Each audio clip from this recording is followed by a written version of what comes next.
MS Excel 2016 के इस अध्याय में आप सीखेंगे इंडेक्स के साथ मैच फंक्शन का उपयोग करना। यदि हमें किसी डेटा में से कोई पर्टिकुलर वैल्यू सर्च करनी हो तो ये काम इंडेक्स फंक्शन से किया जा सकता है। इस फंक्शन को केवल ये बताना होता है कि डेटा की किस रो और कॉलम में से आप वैल्यू सर्च करना चाहते हैं और ये आपको बता देता है कि उस सेल में क्या है।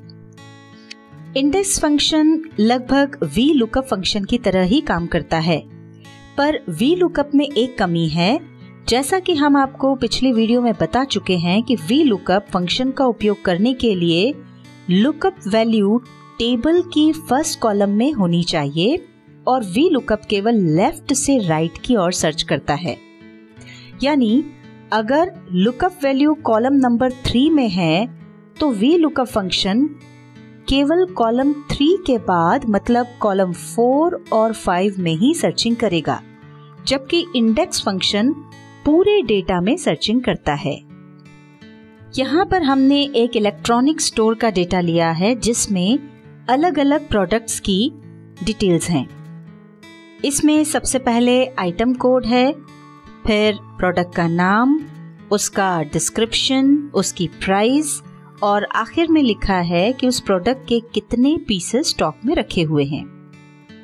अब सबसे पहले हम इंडेक्स और VLOOKUP फंक्शन में अंतर समझ लेते हैं। यदि हमें प्रोडक्ट नेम से प्रोडक्ट का डिस्क्रिप्शन, प्राइस या इन स्टॉक वैल्यू पता करनी हो तो हम उपयोग कर सकते हैं VLOOKUP फंक्शन का। पर यदि हमें प्रोडक्ट नेम से आइटम कोड पता करना हो तो ऐसे में हम VLOOKUP फंक्शन का यूज नहीं कर पाएंगे, क्योंकि VLOOKUP फंक्शन जिस कॉलम में से हमने वैल्यू ली है, जिसके बारे में हम पता करना चाहते हैं, उसके राइट में ही सर्च करेगा, इधर लेफ्ट में वो नहीं जाएगा। इसलिए अगर हम चाहते हैं कि हमको आइटम कोड पता चल जाए प्रोडक्ट का, तो उसके लिए हमें इंडेक्स फंक्शन का ही उपयोग करना पड़ेगा, क्योंकि इंडेक्स फंक्शन पूरे डेटा में से सर्च करता है। आइए हम इस फंक्शन का उपयोग करके देखते हैं। मान लीजिए हमें लेनोवो लैपटॉप का आइटम कोड पता करना है, तो उसके लिए इंडेक्स फॉर्मूला हम यहाँ पर टाइप कर रहे हैं, इक्वल टू का निशान लगाएंगे, उसके बाद टाइप करना शुरू करेंगे इंडेक्स। ये देखिए 2-3 लेटर्स टाइप करते ही एक्सेल ने यहाँ पे फॉर्मूला शो कर दिया है। डबल क्लिक करके इसको यहीं से ले लेंगे। अब इसमें पहला आर्ग्यूमेंट है अरे, उसके लिए हम इस पूरी टेबल को सिलेक्ट करेंगे। हम इसको हेडिंग सहित सिलेक्ट कर रहे हैं, कॉमा लगाएंगे। फिर दूसरा आर्ग्यूमेंट है रो नंबर, तो रो काउंटिंग वहां से स्टार्ट करेंगे जहां से हमने टेबल को सिलेक्ट किया था।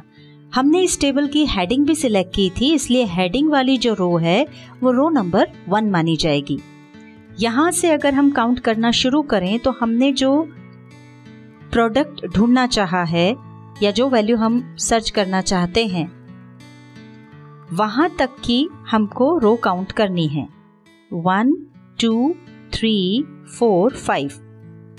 तो ये जो हमारी रो है वो है 5। ये हमने यहाँ पर रो नंबर डाल दिया, कॉमा लगाएंगे। अब जो लास्ट आर्ग्यूमेंट है वो है कॉलम नंबर। तो जिस तरह से हमने रो की काउंटिंग की उसी तरह से हम कॉलम की काउंटिंग करेंगे। हमें लेनोवो लैपटॉप का आइटम कोड चाहिए जो कि पहले कॉलम में है, तो यहाँ पर हम 1 टाइप कर देंगे, ब्रैकेट बंद करके एंटर प्रेस करेंगे। ये देखिए यहाँ पर इंडेक्स फॉर्मूले ने हमें प्रोडक्ट का आइटम कोड बता दिया है। यहाँ पर हमको मैन्युअली रोज और कॉलम्स को गिनकर बताना होता है। अगर ये डेटा बड़ा हो तो मुश्किल हो जाता है कि हम इतनी सारी रोज या कॉलम्स को काउंट करें। इसलिए ये फंक्शन तब ज्यादा उपयोगी हो जाता है जब हम इसको मैच फंक्शन के साथ उपयोग करते हैं। मैच फंक्शन पूछी गई वैल्यू किस रो या कॉलम में है वो खुद ही ढूंढ लेता है। मैच फंक्शन किस तरह से काम करता है ये हम VLOOKUP और मैच फंक्शन वाली वीडियो में बता चुके हैं और उस वीडियो की लिंक हमने इस वीडियो के डिस्क्रिप्शन में भी दी है। तो चलिए आगे बढ़ते हैं और इंडेक्स के साथ मैच फंक्शन का उपयोग देख लेते हैं। इंडेक्स को मैच फंक्शन के साथ यूज करने के लिए हम एक सेल में प्रोडक्ट नेम ले लेंगे। यहाँ पर हमने लिस्ट बनाई हुई है, उसमें से जिस भी प्रोडक्ट की जो भी डिटेल चाहिए वो हम ले सकते हैं। तो यहाँ से हमने चुन लिया माइक्रोमैक्स स्मार्टफोन। अगर आपने लिस्ट ना बनाई हो तो आप सीधे यहाँ पर उस प्रोडक्ट का नाम लिख सकते हैं। लिस्ट बनाना हम आपको डेटा वैलिडेशन के video number 33 how to create drop down menu and set character limit by data validation के अंतर्गत सिखा चुके हैं। इस वीडियो की लिंक हमने डिस्क्रिप्शन में दे रखी है। तो यहाँ हमने लिया प्रोडक्ट नेम और दूसरे में हमने ली है डिटेल, जो कि आइटम कोड, डिस्क्रिप्शन, प्राइस या फिर इन स्टॉक वैल्यू कुछ भी हो सकती है। अभी हम ले रहे हैं डिस्क्रिप्शन।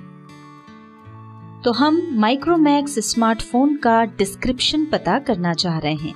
तो इसके लिए यहाँ पर हम टाइप करेंगे फॉर्मूला, इक्वल टू का निशान लगाएंगे। उसके बाद हम पहले इंडेक्स फॉर्मूला टाइप करेंगे। यहाँ से हमने इंडेक्स ले लिया। सबसे पहला आर्ग्यूमेंट है अरे। इसके लिए हम इस टेबल को सिलेक्ट कर लेंगे। ये हमने टेबल सिलेक्ट कर ली। उसके बाद कॉमा लगाएंगे। अगला आर्ग्यूमेंट है रो नंबर। हम मैन्युअली रो काउंट करने की बजाय यहाँ पर मैच फंक्शन का उपयोग करेंगे, जिससे वो टेबल में से रो में सर्च करके हमें एग्जैक्ट मैच ढूंढ करके दे दे। तो यहाँ हम लिखेंगे मैच। ये मैच आ गया है, हम इसको ले लेंगे।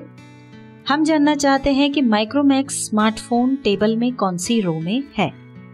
तो यहाँ पर पहला आर्ग्यूमेंट है लुकअप वैल्यू। लुकअप वैल्यू मतलब हम टेबल में से कौन सी वैल्यू के बारे में पता करना चाह रहे हैं। हम माइक्रोमैक्स स्मार्टफोन के बारे में पता करना चाह रहे हैं, इसलिए इस सेल को सिलेक्ट कर लेंगे, कॉमा लगाएंगे।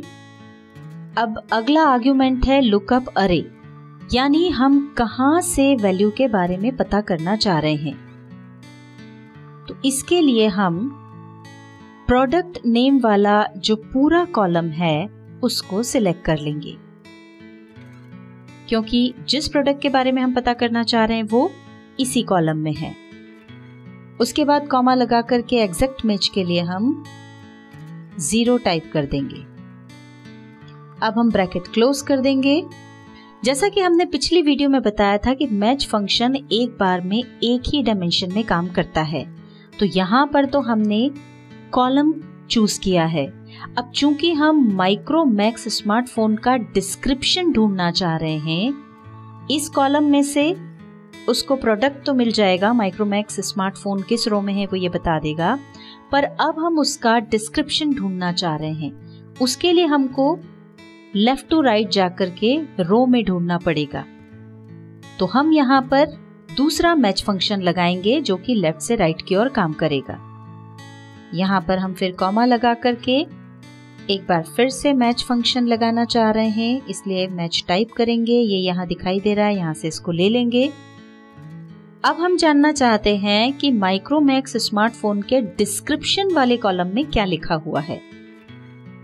तो लुकअप वैल्यू के लिए हम ये डिस्क्रिप्शन वाला जो सेल है इसको सिलेक्ट करेंगे, फिर कॉमा लगाएंगे और लुकअप अरे के लिए ये जो हेडिंग्स वाली रो है इसको सिलेक्ट कर लेंगे।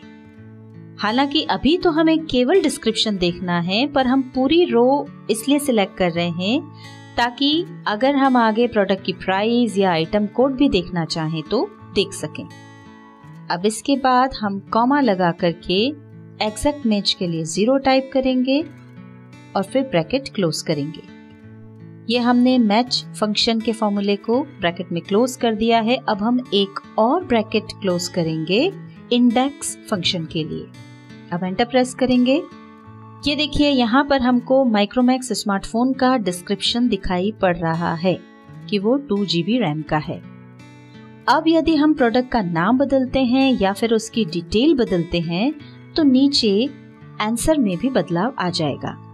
जैसे कि यहाँ पर हमने प्रोडक्ट नेम चेंज कर दिया, इस लिस्ट में से हमने ले लिया कॉम्पैक्ट लैपटॉप। तो ये देखिए यहाँ पर उसका डिस्क्रिप्शन चेंज हो गया है। और अब हम यहाँ डिटेल भी बदल देते हैं। डिस्क्रिप्शन की बजाय मान लीजिए हम जानना चाहते हैं इसका आइटम कोड। तो ये देखिए फिर से यहाँ पर आंसर चेंज होकर आ गया है।